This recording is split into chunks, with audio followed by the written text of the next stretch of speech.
Yeah. You want to like him, but you can't. Are you listening?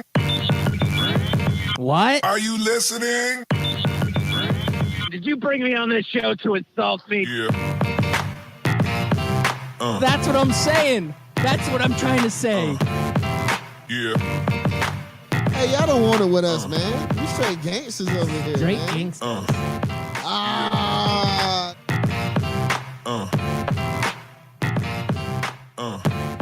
Yeah, good morning and welcome back. You are listening to Scout Team Sports. Bring it to you hot and live each and every weekday, starting at 6 a.m., replay on at 11 a.m. on 12-ounce Sports Radio. I am one of your gracious hosts. They call me Loudbeard. You are the most egotistical, self-deluded person I have ever met. Yes, and all of that is true. And the man on the other microphone is the great patriot himself. He is more American than a nice warm blanket on a cold morning. And that would be...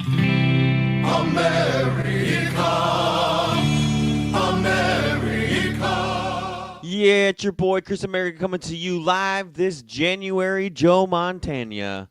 Yes, it is January Montana of the January month. And Loudbeard, I am excited, but listening to our yesterday's episode coming into this episode, we have a lot of topics that we owe our listeners, man. We have a lot of back pay to do. We're in debt. I'm here with all of the rich information on this Joe Montana day. Yeah, I mean, we felt like we ran out of time yesterday. We had a ton of topics yesterday. There's new news to report today. A lot of good stuff going on. Quarterbacks transferring schools. We've got Brandon Wimbush committing to UCF. We have got Tate Martell transferring from Ohio State to Miami. So a lot of news going on there. Clemson, they got a good, healthy, hearty meal from the White House. We'll get into those details later. Antonio Brown, the greatest of all time at wide receiver, Jerry Rice, reaching out to Antonio saying, come with me over to San Francisco. This might be a good place for you. Cam Newton, is his season next year uncertain? I don't know. All those topics and more as we dive into this episode that we call Scout Team Sports. Man, Chris America, feels great to be on the air. Today is Wednesday. It is Hump Day. And on Wednesday nights, we do something a little special. What is that we do special on Wednesday nights, Chris America? Well, we do a little episode of Scout Team After Dark. It's where we get a little more off-topic, off-base of sports, kind of like let loose, have a little fun. One of the reasons why we kind of go off of sports is because we don't want to lose all of our ammo for the next morning. It's really hard to do a show daily, especially when there's a slow news day like yesterday was. So we don't want to just jive into all these different topics on Wednesday night just to come back Thursday morning and wash, rinse, and repeat them. Yes, we do not want to do that.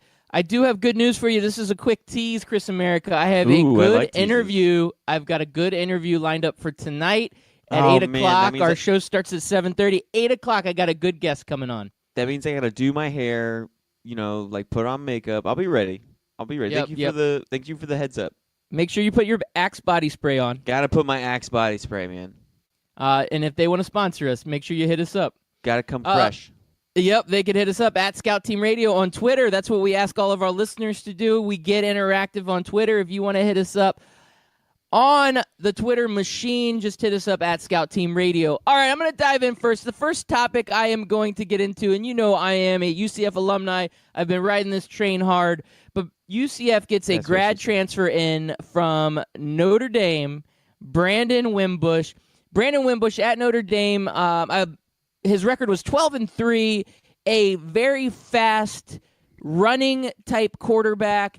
Accuracy, a little bit of a question mark.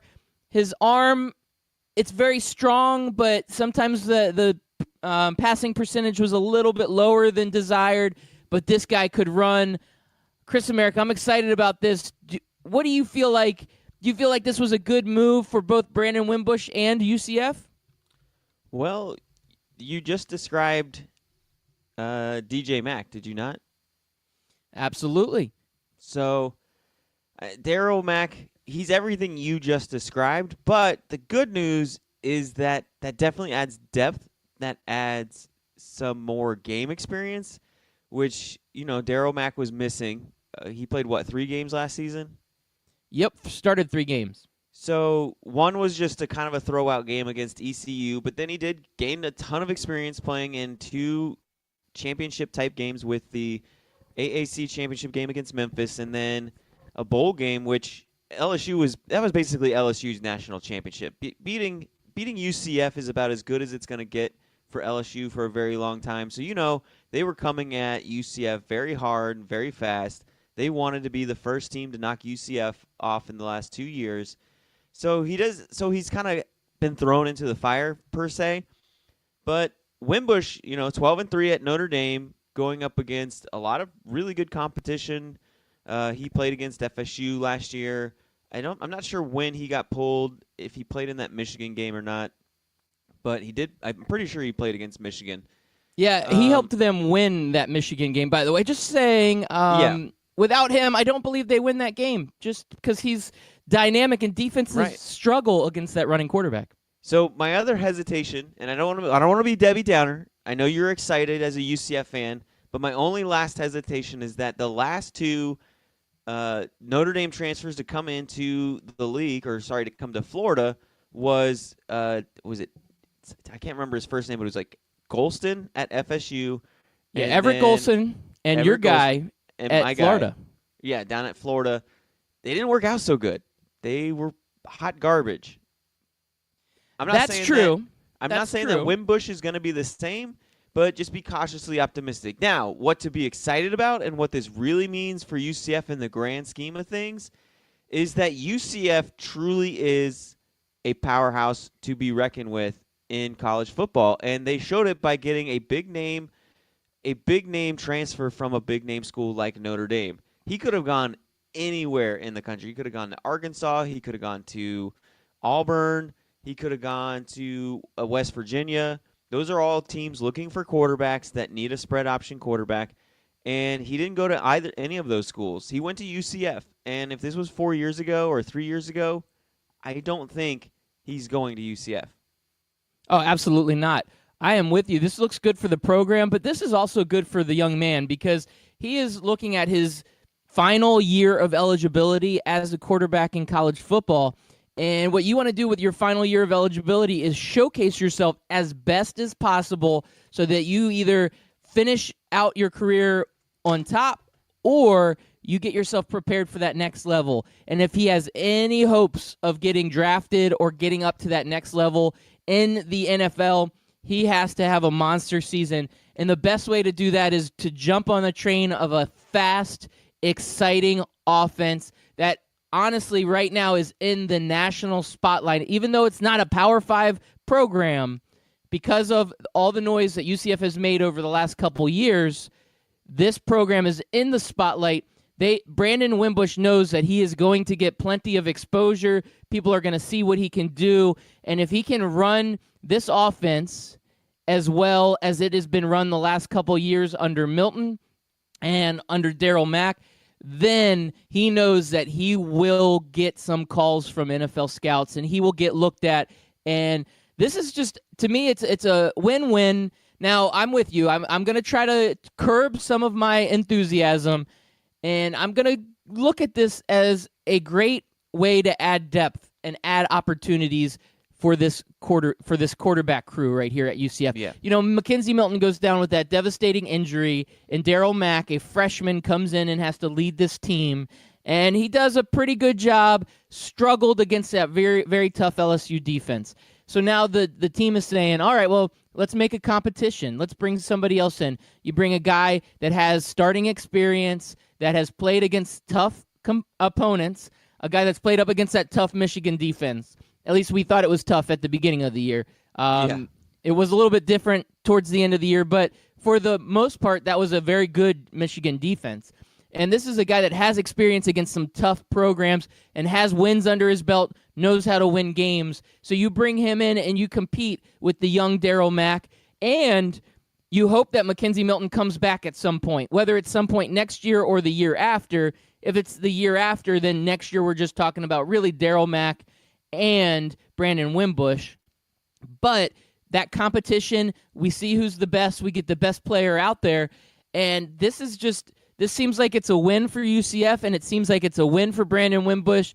And again, curbed enthusiasm. We're not going to get too excited about it because there's a long way to go from today to actually playing a game, to see who wins that spot, to see who gets that opportunity. But for now, I'm excited about it as a UCF fan. I'm ready to see what this team can do next year. And it makes the future a little brighter after that devastating injury to Milton, who was a Heisman hopeful. Yes, and one of the things that I like to see is, so DJ Mack was pretty much the pseudo starter. Everybody knows going into the season, if Mackenzie Milton wasn't coming back, which he's 98% sure he's not, it's going to take a 2% miracle for him to come back and play next year.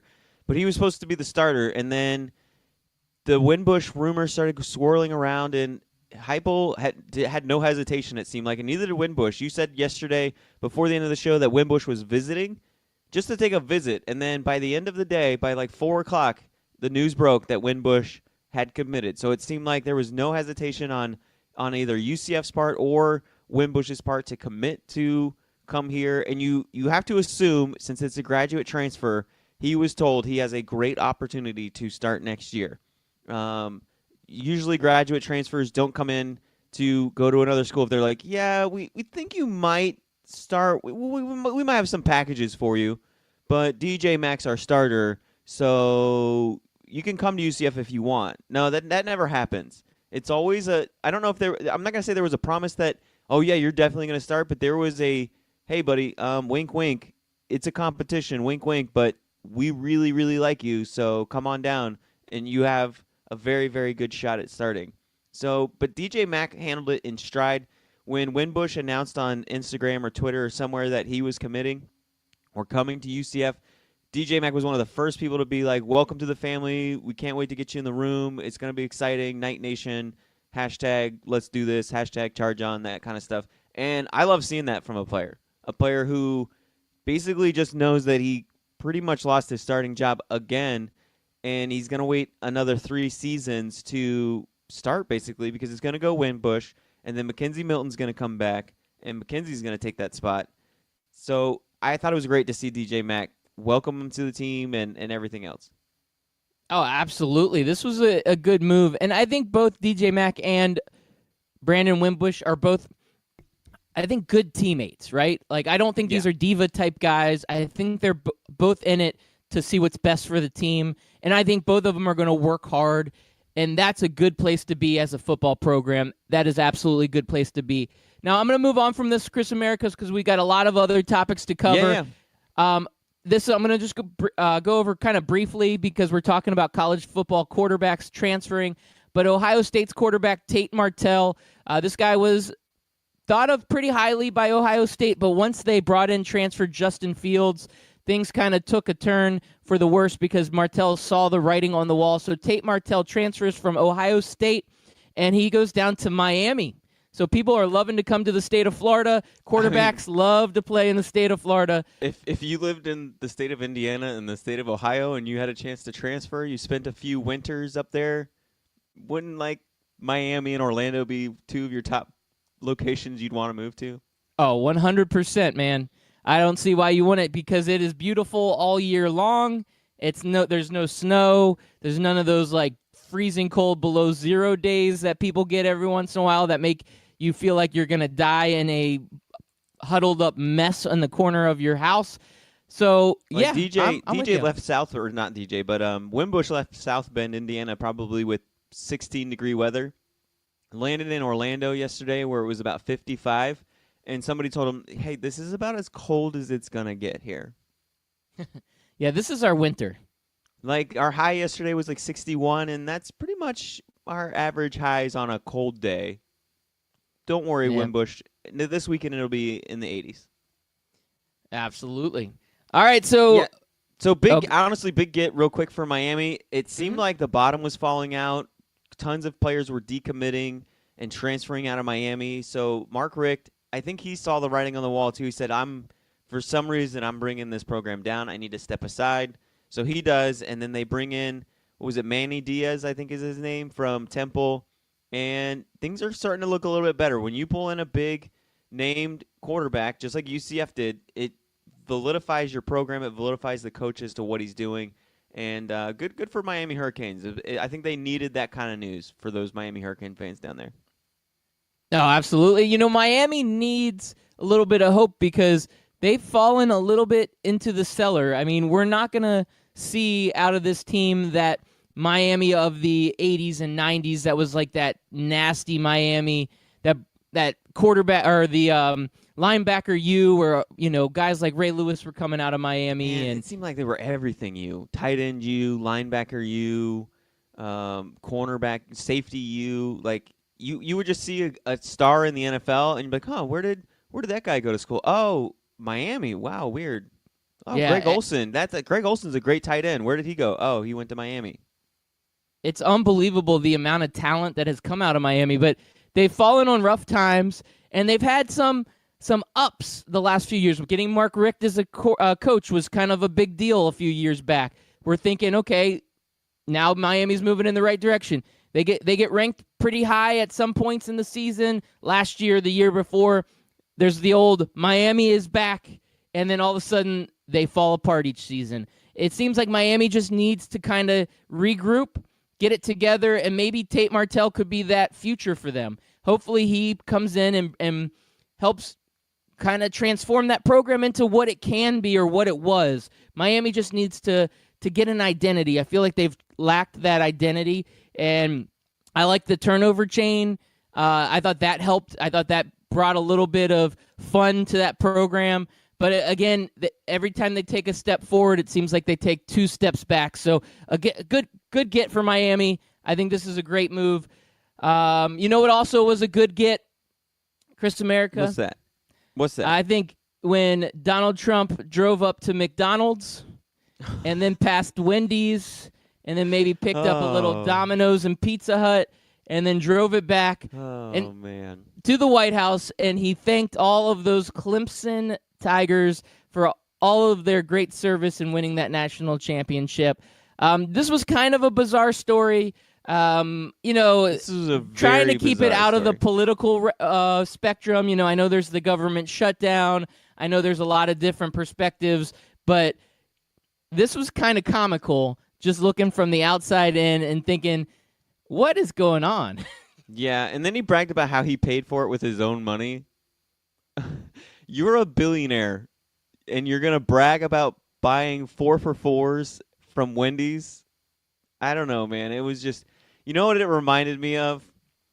What's It that? reminded me of every single Power 5 school's AD announcing what their out-of-conference schedule is going to be like for their football team every year to season ticket holders. Like, hey, you just spent a ton of money on season tickets. Here's a game to Townsend.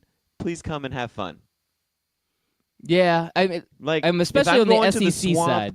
If I'm going to the Swamp, if I'm going to Tuscaloosa, if I'm going to Columbus, Ohio, we should see Ohio State versus Alabama when we go there. Just like if you go to the White House as a national champion and the president, a billionaire is going to brag about paying for food, there should be like some T-bone steaks or some ribeyes or at least some like ribs and some good brisket, you know, like some good, wholesome, hearty, off-the-grill food. No, you're getting a 4 for $4 from Wendy's. You're getting a junior bacon cheeseburger. Just like, oh, you just spent, $10,000 donating money and you got season tickets because of it. Here's Florida versus Townsend. That's exactly what it is. Wow. Yeah, And you're going to like it. And that's what he said, too. He's like, oh, the kids are going to love it. They're going to eat this up. I bet you that, nobody's going to leave any food behind. Yeah, that's because we came here hungry.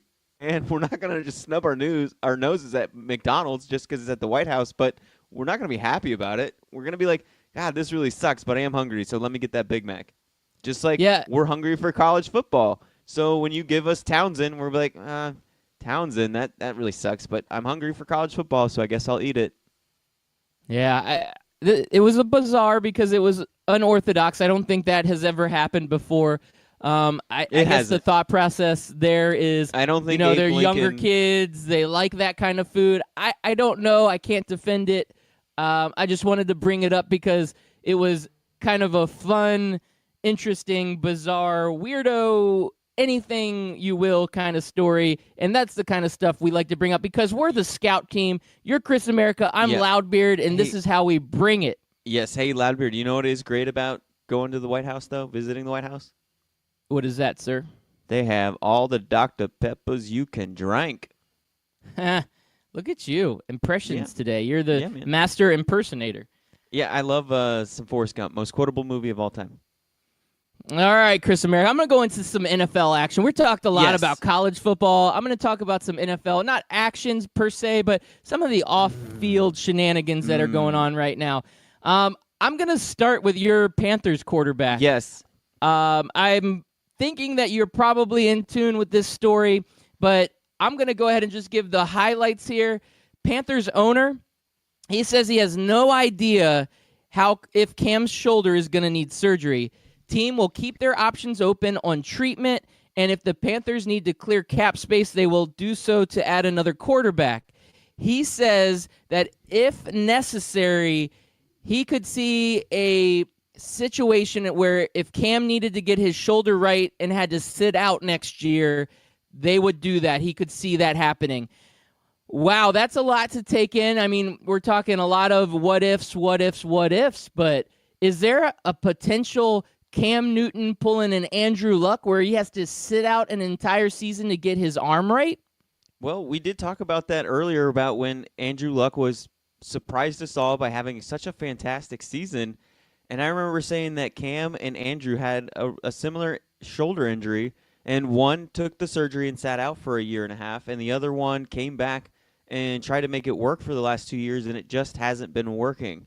So now I think it's time for Cam and the Carolina Panthers to bite the bullet and get the surgery done and take the season off. Now, with that said, Loudbeard, I was thinking about this even before David Tepper mentioned that the Panthers owner mentioned that he wanted them to sit Cam for a year and put him on ice.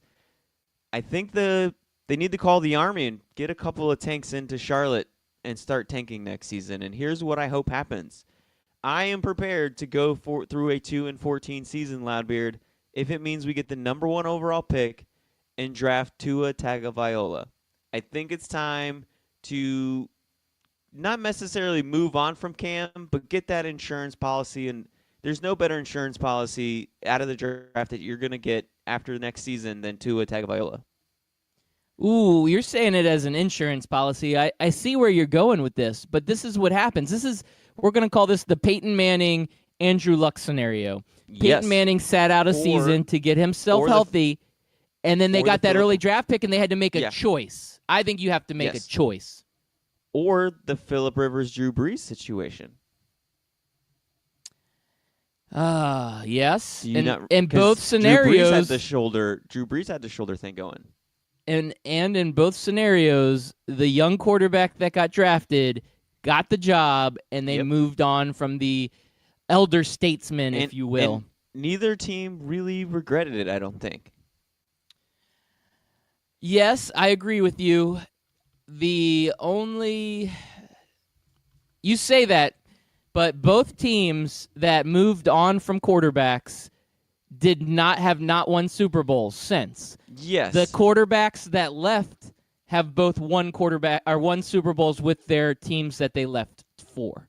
So just I put that agree, into but perspective. I do, but I also wonder if I don't think Peyton Manning could have won a Super Bowl with that Colts team, and I don't think I don't see Drew Brees doing anything that much different than what Phillip Rivers has done in his career. I think there's just been yeah. other circumstances surrounding the teams and the coaching staffs. Like Sean Payton was a better coach, and that defense for Denver is better than any Colts defense has seen in Peyton Manning's entire career. Yeah, the Chargers have had probably 5 coaches since Drew Brees has had Sean Payton. And that's just a rough estimate, but it's probably fairly accurate. It seems like the Chargers churn through coaches pretty quickly. And they're not usually a bad team, and they have a good quarterback. It's just they couldn't pull it all together. And you're right, Broncos, they had an amazing defense, a well-coached team. Peyton Manning got himself in a great situation over in Denver. But looking at it and being devil's advocate, both quarterbacks left and won Super Bowls with their other teams. But the teams that got their quarterbacks in Andrew Luck and Phillip Rivers, both were happy because both have been very successful at their positions and both have that potential to continue to win and possibly win a future Super Bowl for their teams. Now, Possibly. Phillip Rivers' career is a much shorter than what Andrew Luck's will be because he's getting older, but there is still that potential. I'm with you. I don't think either team would regret it. But now with that being said, are you ready to move on from Cam Newton? So I'm not ready to move on, and that's kind of why I called Tua Tagovailoa an insurance policy. So Cam Newton only has 2 years left on his contract. He has 2019 and 2020. So he's going to sit out 2019. If we draft Tua Tagovailoa, then Cam Newton's last year on his contract is 2020. So you kind of see what Cam does after that shoulder surgery, see what happens and everything else, and then you're in a great position. If Cam lights the world on fire and he comes back to old Cam, just kind of like Andrew Luck did, then you say, okay, we signed Cam Newton to the big deal, and we trade to a Tagovailoa where we can get a ton of stock for that. Or you say, yeah, Cam's still kind of that, he's there, but he's not there, and Tua's lighting it up in practice, and he showed a lot of promise during the preseason games. It's time to move on from Cam. Then Cam's contract goes up, and you're good. You have Tua Tagovailoa, as your quarterback of the future. So that's why I think you got to tank, and you got to prepare for the worst and hope for the best. Yeah, I guess part of it is on the tanking side. We got to see how this team would be. So, well, we saw this, how they were with an injured Cam after he kind of really hurt that shoulder. They went winless until they played a bunch of backups against the Saints on the last weekend of the season. Well, that was a quality win. Yeah, that's what but we they look went for, like quality 1 wins and losses. That's they what went like a good 1-6 team is. or 1-7. So we can definitely tank without Cam Newton without even trying. Like that was the Panthers trying to win, and they just kept losing. Yeah, I could see the tanking happen pretty easily without Cam Newton because Cam Newton is a lot of that offense. Your challenge is Christian McCaffrey is going to still be a dynamic offensive weapon. You almost need to say to Christian McCaffrey, by the way, you have a foot sprain. Take a couple weeks off. Let's take a couple weeks off. As much as I love C-Mac, I don't think he's going to win 8 games for the Panthers on his own. Well, here's the problem: if you win 5 games and there's other that's teams true. that lose 2 and 3, you're out of the Tua running. To get the number 1 overall pick, we have to lose 14 games, I think. I mean, we're going to be competing for the Raiders next year for the number 1 overall pick. The Cardinals, they look to be another, great candidate for the number 1 overall pick next season. So we have some competition for this number 1 overall pick. You're right. So okay, I guess we're going to have to go hypothetical. Hypothetically, if Cam sits out next year, and hypothetically, if the Panthers tank and do it successfully and get that number 1 pick, I don't think there's any way that they don't move on from Cam, because if you get that high draft pick and you see the talent is there in a guy like Tua that can be the next guy at that point, even with 1 year left on that contract, I think it becomes a Peyton Manning, Andrew Luck scenario where you come out and you do a press conference and you do it with dignity and you say, we're ready to move on from Cam, but we want it to be his way. We're going to go ahead and release him and let him choose what his next destination is. Trade him. Yeah, I mean, the Colts could have traded Peyton Manning, but they didn't. Yeah, they didn't. They cut him. You're right. And I know teams realize this is what the NFL is good about, holding other teams for hostage, where they can say, all right, we know that you have your quarterback of the future. We know Cam's not your starter. We're going to give you a 6th-round draft pick or a 7th-round draft pick for Cam. We're not giving you 2 first-round draft picks. I mean, This is what happens in the NFL, and I like the trade idea because it would bring at least some sort of asset. But I also look back and I think, I don't know why, but it feels a lot like that the Andrew Luck, Peyton Manning situation. And same thing with the Drew Brees, Phillip Rivers situation. I mean, I believe Drew Brees got cut after that. He may have been a free agent. I can't remember if... I know there was one season where they played on the same team together, and Drew Brees did really, really good, but the Chargers were still like, but we're going to move on. I want to say that he came up as an unrestricted free agent, and they just didn't re-sign him, even though he played really well that season before. I'd have to go back and double-check, but I'll check on the break to see what happened there, but I'm almost 85% certain that Drew Brees played for a season and played really well, because I remember thinking, why did they get rid of Drew Brees when he's doing so good and go with this unproven guy from NC State? That's a good question, and they we'll find did the it, answer to that on and the other we'll side of the get it break. back.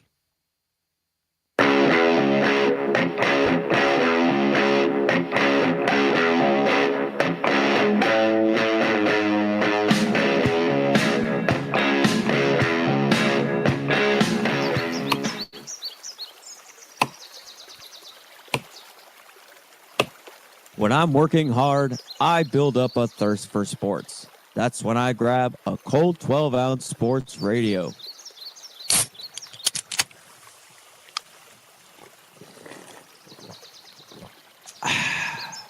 "12-ounce sports radio. Quench your sports thirst."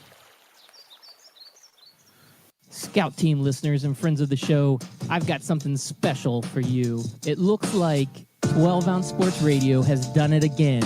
We have partnered with Rally House. You just go to the website, 12ozsportsradio.com. Click on the banner on the right side of the page, and it will take you directly to Rally House. Rally House has some of the greatest, most unique sports items for that diehard fan, casual fan, and anybody and everybody out there that is special in your life. So go ahead and check it out. Once again, go to that website, 12ozsportsradio.com.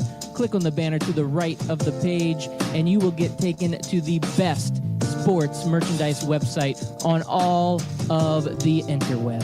Ring Central features all-in-one phone, messaging, and video conferencing. It's easy to use with unparalleled security. Ring Central simplifies things so you can grow.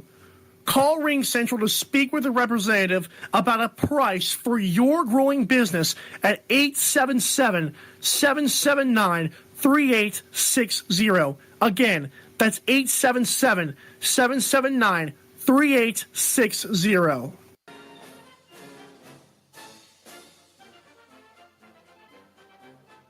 Hey everybody, it's your favorite Patriot, Chris America, and I want you to listen every single weekday, Monday through Friday, 6 a.m. to 7 a.m., and on replays from 11 a.m. to noon of Scout Team Sports. Listen, George Washington did not cross over the ocean blue in 1492 to defeat the Nazis, so you can listen to the same tired national clickbait sports stories. So once again, tune in to us every single morning, 6 a.m. to 7 a.m., and then we replay from 11 to noon. I will see you there, and God bless America.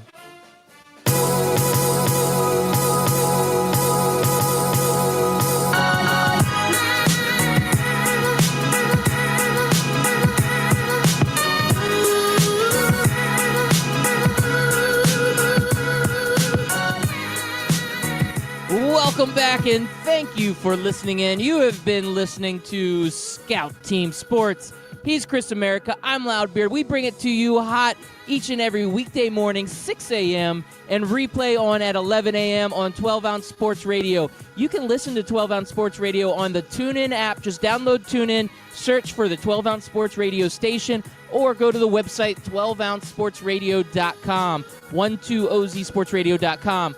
Also, if you have not got a chance to listen to all of the live episodes and you want to go back and hear some of the greatness, or you want to hear today's episode or yesterday's episode or the day before's episode, you can go to our podcast. It's available on Apple Podcasts, Spotify Podcasts, or anywhere a podcast is found, including our website, scoutteamradio.com. Lastly, we do like to get social. We like to interact with our fans. You can hit us up on Twitter at Scout Team Radio. We also get social on Facebook and Instagram at Scout Team Radio. But if you hit us up on Twitter, we will read your tweets live on the air. We could talk about some great topics if that's what you would like. And with all Yeah. that being said, All right, Loudbeard. it's your turn, Chris America. You said we got a lot to cover, and we've got a lot to cover. There is a lot going on in the world. We can finish up with this Phillip Rivers, Cam Yeah. Newton debate, and then we can talk about your boy Jerry Rice because he's back in the news. So just so you know, Phillip Rivers actually sat behind Drew Brees for 2 seasons. He sat behind him 2004 and 2005. And then Drew Brees, I would assume his contract went up, and they said, we're going to go with the young guy. And then Drew Brees moved on to the Saints, and the rest is history. And if you look at Drew Brees' offensive stats, his numbers just like go through the roof once he gets to New Orleans. So it kind of goes back to what we were saying with him staying in San Diego. The most yards he threw in San Diego was 3,500 yards. That was his last season. The very next season, he's thrown for 4,400 yards, and he hasn't thrown for under 4,400 yards. He's done it 3 times since. Wow. He's an Yeah. impressive dude. He is seriously he an is. impressive dude. But, yep, so I like that situation. And, hey, man, the future's a little bit brighter now for the Panthers, I think. Okay. Got to go All through right. one bad season. Got to compete with those Redskins for that number 1 overall pick. Ooh. Bam, You're off the- salty this morning. Why are you off so the- salty? Off the top rope. Nothing but shoulder. I'm a bionic elbow kind of guy, but let's move on. All right.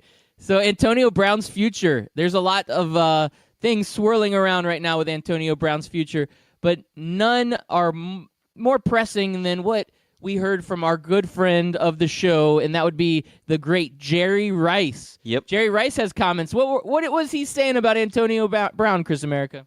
So apparently him and Antonio Brown are best buds, just like us and Jerry Rice are best buds. Yes. He was saying, they talk probably once a week, and he is wanting to get out to San Francisco to work out with Jerry Rice. He wants to be on the 49ers. These are all the things he wants, and Jerry Rice wants him on the 49ers. Jerry Rice, I guess, is acting like a pseudo GM for them right now, and I think it would be a great move for the 49ers. I think it would be a great move for Antonio Brown to kind of get a new leaf on life, or a lease on life, and just, have a new start, fresh start. I think the Steelers, I think they need to rebuild now. Everything around them just seems to be imploding. They had that whole Le'Veon Bell thing. Why can't I think of his name right now? Ben Roethlisberger, he can't make up his mind every offseason whether or not he's going to retire. And then you have Antonio Brown over here.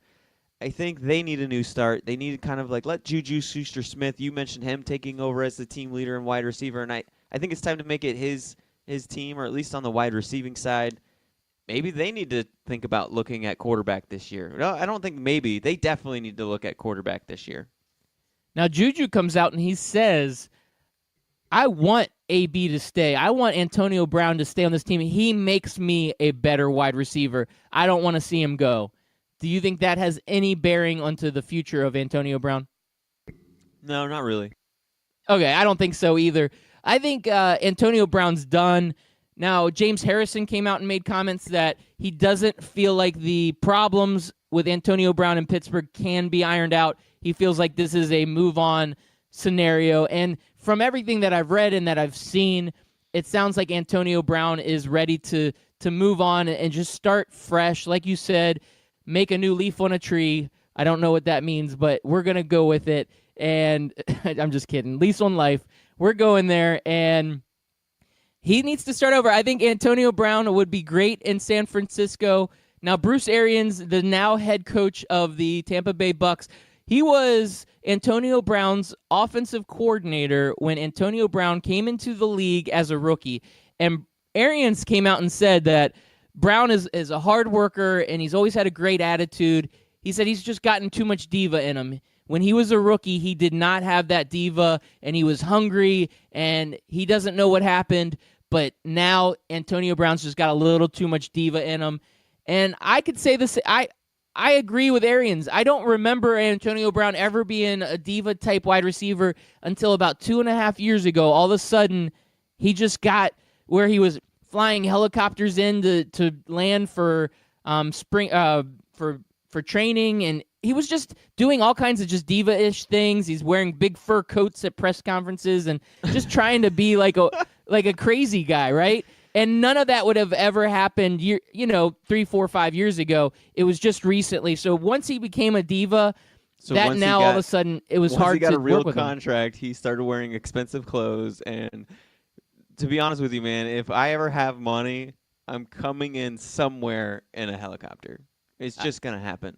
I mean, I don't think it's that bad a deal. I probably would do the same, but you're right. Once he got that big contract, things changed, man. You've changed, man. Things have changed. But I don't think it's detrimental to a team. Now, yes, is it detrimental to a team when he says he quits at the end of the season?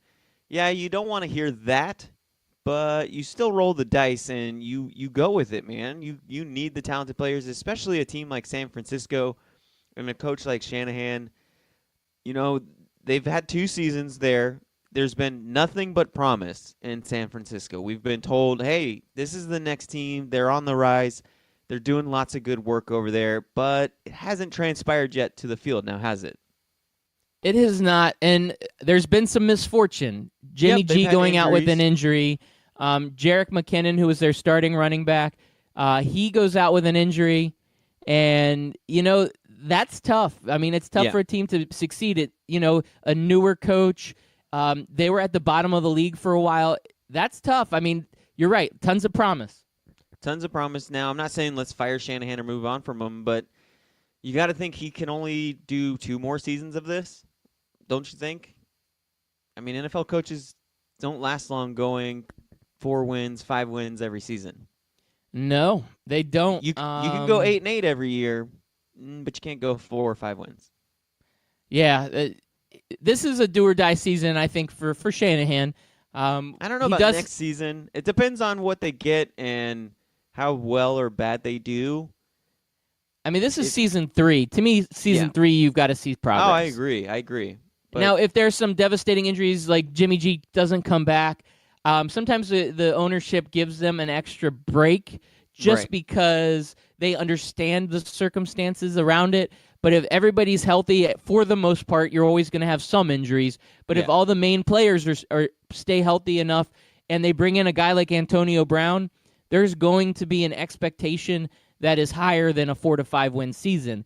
I think at that point, your expectation is to be in a playoff conversation, not necessarily guaranteed playoff wins or making the playoffs, but at least being in that conversation if you're in San Francisco. Because remember, Shanahan had that dynamic offense with the Atlanta Falcons that took them to the Super Bowl on the brink of winning the Super Bowl. And that is that expectation in San Francisco, is to have an offense that can just light up the scoreboard, because Shanahan is known as being an offensive mind. And when you bring in a guy like Antonio Brown and you have a quarterback that you've invested a lot in Jimmy Garoppolo, I think that you have to be in that playoff conversation. Yeah, and it's a franchise that for a decade and a half just dominated the NFL. 5 Super Bowl wins from like the early 80s to the mid 90s. This last 15, almost 20 years now, I think it was 98 when we last saw Steve Young in a San Francisco 49er uniform. Like kids growing up, if you're 20 years old, you have no clue what a dominant franchise the San Francisco 49ers are, man. They were the team. They were the top team, and they haven't been that way in a really long time. They had the Harbaugh years, and it was kind of refreshing to see them back, kind of brought back some childhood memories, seeing San Francisco in the playoffs, San Francisco in the Super Bowl. Hadn't seen that in a while, but I don't know, man. I mean, not coming off the top rope again, just, respectfully saying they've given Jay Gruden lots of chances, and he's been kind of ho-hum. And he's been there for what now, 5-6 years? I don't think it's been that long, but he's the 8-8 guy. He's the Jason Garrett. It's been at least since 2014, right? I'd have to look it up. Sometimes these years kind of Him and flow Cousins by were married. pretty I quickly. know that much. He was there when Cousins was picked. No, Was he he not? wasn't. No, No, he wasn't Shanahan there? picked Cousins. Oh, Shanahan picked Cousins? And they had a coach after Shanahan. So I think Gruden's been there. This might be his upcoming 4th season, which is Okay, you might be right. long. It's longevity for a guy on the Redskins staff, because Gruden wasn't there for the RG3 stuff. either. Yeah, so he was there from 2014 was when he got hired. So this will be his 5th season coming up. Okay. I said 4th. I was one off. Yeah, Close. you're right there. Yeah. Anyways, but yeah, I think both. I think Jay Gruden needs to step it up. But let's move on from the NFL, Loudbeard. We've footballed it up a lot. Oh wait! What I else got did you one have? quick NFL thing for you. Because we got 10 more minutes. Doug Peterson confirms that Carson Wentz is the starter for the Philadelphia Eagles. Yep. The Eagles would like to sign Foles as the backup quarterback, but they have come out and said, and I'm glad they got in front of this because this would be that controversy in the offseason that the Eagles do not need, but they have said Wentz is their starter. Now Foles will be a free agent. So now Foles gets to go into that open market, and he will probably get a nice payday because a team like the Carolina Panthers, a team like the Washington Redskins, these teams need good quarterbacks, and we'll see what happens. Now that would hurt your tanking efforts. You'd have to keep the guy that you had starting, Taylor. What's his name? What's another that we had never heard of? Heineke. Yeah, that Did guy. a Heineken with Heineke. Yes, he should remain your starter if you want to tank. But there's a lot of opportunities out there. There's some starting jobs that are going to be available, and Foles is going to get an opportunity because a Super Bowl MVP quarterback and a guy that took the Philadelphia Eagles and brought them back into the playoff picture and then into the playoffs and then won a playoff game and almost won in the divisional round. This guy's got to have some great value. Yeah, he does. And I think a lot of teams don't come to Carolina because I'd rather tank than have, a 10-6 season and go to the playoffs. I don't know. I kind of just want Tua Tagovailoa now. I've kind of made up my mind that's who I want in the future, Yeah, if that's the guy that you want and you think that the future will be better with him, that's what you got to go for. In your heart of hearts, you have to just wish and hope and pray and hope and believe that this will work out for you. And I know that the Panthers will make the right decisions and the future will look good for you, Chris America. Well, Loudbeard, I say once that time comes for Foles to leave, we can break down all the teams that could benefit from him. But what else have we got outside of football going on? All right, so a little bit of NBA news, not a whole lot, but the 76ers, they beat the Timberwolves last night by 42 points. Now, normally a 76ers Timberwolves match wouldn't be that big of a deal, but it was Jimmy Butler playing against his old team. Now, Butler came out and said there wasn't a whole lot of trash talking during the game, but Embiid trolls the Timberwolves after the game on Twitter. Joel Embiid is one of those guys. He just likes to have his... Actually, I'm sorry. They showed it on Twitter. It was him after the game. He was trolling the fans in Philadelphia. He's just one of those guys that just likes to stir the pot. He likes to get his name out there, but overall, this was a boring game, a 42-point blowout. The Timberwolves, they've been okay without Butler, but they're a little bit of a mess with having to switch coaches and losing a superstar during the year. And I'm not surprised that the 76ers were motivated to go out and beat the Timberwolves. So that was one big game last night. The other, and dare I say it, Chris America, dare I say it, hold me back, Chris America. Okay, I'm going to say it. Is Golden State back? Chris America, is Golden State back? Yes. Golden State is Warriors, back, especially on the 15th. They're getting started to warm up for their big time run. And I said the 15th. I meant the 18th. Friday night when our favorite cousin, comes back into town. You talking about DeMarcus? DeMarcus, Our favorite cousin. So last night, the Warriors, they're playing the Nuggets. You and I have talked about the Nuggets. The Nuggets are a good team in the West. They're the number one seed. Surprisingly amazing, right? So you would think the Nuggets and the Warriors would be a battle, a one for the record books. This is something that we would all look forward to watching. But no, sir. The Golden State Warriors, they go and they light up the scoreboard. Demolish them. 142 to 111. It wasn't even close. From the very beginning, the Warriors were out for blood, and they dominated this matchup. Oh, Golden State is back. This is always a scary team. I'm looking at last night's scores, and every game was a blowout except for the Lakers. They didn't quite blow out the tanking Bulls. 107-100. The Lakers do get the win, but I feel like with all the other scores, you got a 142-126, 131-97, 149-107, 124-86, and then you got the Lakers playing a Bulls team that is unapologetically tanking right now, and they can only beat them by 7 points. This is one of those scenarios where it's just a bad night of basketball. Sometimes you It just was. chalk it up on the board and you say, you know what, this was just a bad night of basketball. It is what it is. We'll move on. We'll have better nights ahead of us. Don't you worry, Chris America. Your Lakers are going to come back, and they had a big win against Chicago. Things are looking up. LeBron James is getting reevaluated, and Luke Walton is feeling very optimistic. And if you're Luke Walton, you have to be optimistic because you need that dude. You need LeBron James back. With having Rondo and James both out, you're missing some key components of that team. So Luke Walton, yeah, I'm optimistic too, man. Come on, LeBron, get reevaluated. Hopefully it looks good and you can get back out on the court. Also, All right. if you're Luke Walton, you tell your dad to start, get in the ears of other GMs around the league and pull whatever strings you pull to get me this head coaching job because I'm going to need a new head coaching job soon. Yeah, that he's got to be on the hot seat. LA is he always on the hot seat, man. As soon as LeBron James said, I'm coming to LA, Luke Walton instantly went on the hot seat. There's one thing that LeBron James is, and that is a coach killer. Coach killer. He's a coach killer. All right, so lastly, just quickly, I'm going to talk about Bryce Harper one more time because I am in shock that he is still not signed with anybody.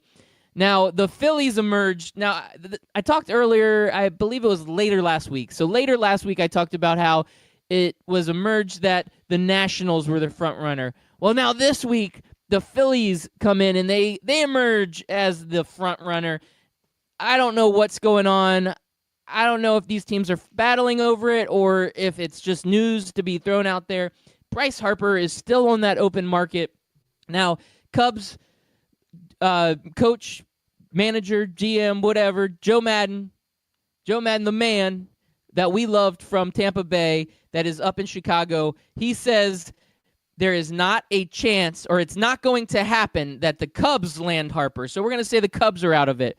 So it's really the Phillies and the Nationals right now that are fighting over Harper, and it is still just, I mean, come on, I'm ready to announce where he's going. I'm tired of talking about the teams that are maybe or could be or are in the chase or are heating up. I'm tired of it. Somebody needs to sign this guy. Especially with spring training, 6 weeks away? Right, it's right around the corner. I mean, this Yeah. needs to happen. You need to make this done. This is bizarre, too. Yeah, I got to wonder. So we'll find out when he signs, but is this one of those things where, the Nationals are offering $350 million, and then the Phillies are coming in with $355, and then here comes the Cubbies off the top rope with $360. Do you think they're bidding these ridiculous contracts, or do you think it's the other way around where they're kind of lowballing him and saying, "Look, we'll give you $300, but we're not going to give you anything more." And then he goes to Philly, and they're like, "Yeah, we might give you $301 and some green M&Ms in your locker every single night, and we're just not gonna pay that much money." Which do you think it is? I would say the latter. I don't think teams are that excited about paying that astronomical figure for one of these guys. I mean, Machado's in that conversation too. You got two young, dynamic guys that are at the peak of their career that could get paid lots of money, and they're just wanting more. They're wanting 400, 450. That ain't happening. I think you're right. I think teams are sitting there like, nope, this is my capacity. This is all I'm willing to offer. And I think that the negotiation between Harper and the teams is like, you're right. Well, we're willing to pay $280, but you want $350. Maybe we can somewhere meet in the middle, but not really as close to you, but closer to us. And I think that's where it's that tug of war, and I think all the teams are doing the same thing. I think they're saying we're really like you, we want you, but we're not going to give everything that you want. We're wanting to we need to negotiate this, and they're wanting to bring it down to a little bit more of a palatable number that isn't so just crazy out of this world. Yeah, and you look at the Yankees and the Red Sox; those would be the typical buyers, but they're both locked out with all their contracts and everything. I mean, they're paying Price $30 million a year. They got Giancarlo Stanton making around $28-30 million a year. Then they got to worry about Aaron Judge in 3 years. So neither of those big spenders are in this race. So now you're with the Nationals, you're with Philly, you're with the Chicago Cubs, and I agree with you, man. I think Harper is hoping for some team to finally come in and be like, here's $350, take it and sign, and he'll do it. But we'll see. We'll see how it goes. But once again, Loudbeard, we're out of time.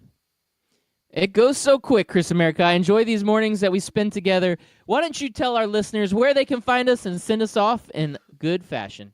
They can find us in a dark alley tonight, doing some little off the brand, off topic, a little risque language at 7:30 on 12ouncesportsradio.com. Great show, my friend. God Yes, bless sir. America. Do God you think bless we're her. going to see the Golden Ghost tonight? I'd say 50-50. Gotta say 50-50 on that one. Yep. Peace.